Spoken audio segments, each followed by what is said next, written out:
মনিরামপুর সীমান্তবর্তী অঞ্চল, ভয়ঙ্কর সন্ত্রাসীদের বসবাস। অভয়নগর থেকে আমাদের প্রতিনিধির পাঠানো তথ্যচিত্রে ডেস্ক রিপোর্ট। অভয়নগর মনিরামপুর সীমান্তবর্তী অঞ্চল ভয়ঙ্কর সন্ত্রাসীদের আস্তানায় রূপান্তর হয়ে গেছে, যে কারণে চাঁদাবাজি, হত্যার মতো ভয়ঙ্কর কর্মকাণ্ড ওই দুই উপজেলার জুড়ে ঘটে চলেছে। সরজমিনের তথ্য অনুসন্ধানে জানা গেছে, অভয়নগরের সুন্দলী ইউনিয়নের ডোহর মশিরহাটি গ্রাম ও মনিরামপুর উপজেলার কুলটিয়া ইউনিয়নের সুজাতপুর সহ বেশ কয়েকটি গ্রামে নিরাপদে সন্ত্রাসীদের বসবাস, যে কারণে ছিনতাই, চাঁদাবাজি, হত্যার মতো ভয়ঙ্কর কর্মকাণ্ডে তারা লিপ্ত। তারই ধারাবাহিকতায় গত ২২ মে বৃহস্পতিবার সন্ধ্যায় নওয়াপাড়া পৌর কৃষক দলের সভাপতি তরিকুল ইসলামকে ঘের অংশীদারের দ্বন্দ্বে নির্মমভাবে হত্যা করে ওই সব সন্ত্রাসীরা। তথ্য অনুসন্ধানে জানা গেছে, কৃষক দলের সভাপতি তরিকুল ইসলামকে হত্যাকারীরা ওই অঞ্চলে এখনও রয়েছে, বহাল তবিলতে ঘুরে বেড়াচ্ছে। হত্যার মতো নরকীয় ঘটনা ঘটিয়ে সন্ত্রাসীরা সীমান্তবর্তী মনিরামপুর উপজেলার কুলটিয়া সুজাতপুর অঞ্চল অবস্থান করে, ফলে আইনশৃঙ্খলা বাহিনীও পড়ে যায় ধর্মজালে।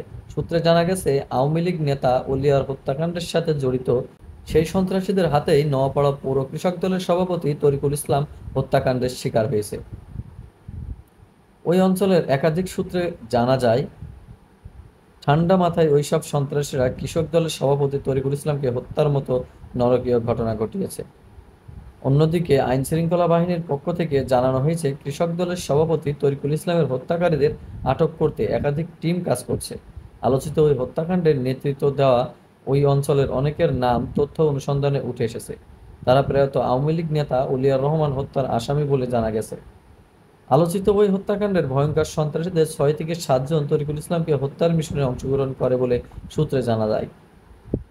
অন্যদিকে কৃষক দলের সভাপতি তরিকুল ইসলাম হত্যাকে ধামাচাপা দিতে ওই অঞ্চলের অসাধু কিছু মানুষ নিজেদের ঘরে নিজেরাই আগুন লাগিয়ে লুটপাটের গল্প সাজিয়ে সংখ্যালঘুদের ওপর হামলার মিথ্যা নাটক সাজানোর অপচেষ্টা চালাচ্ছে।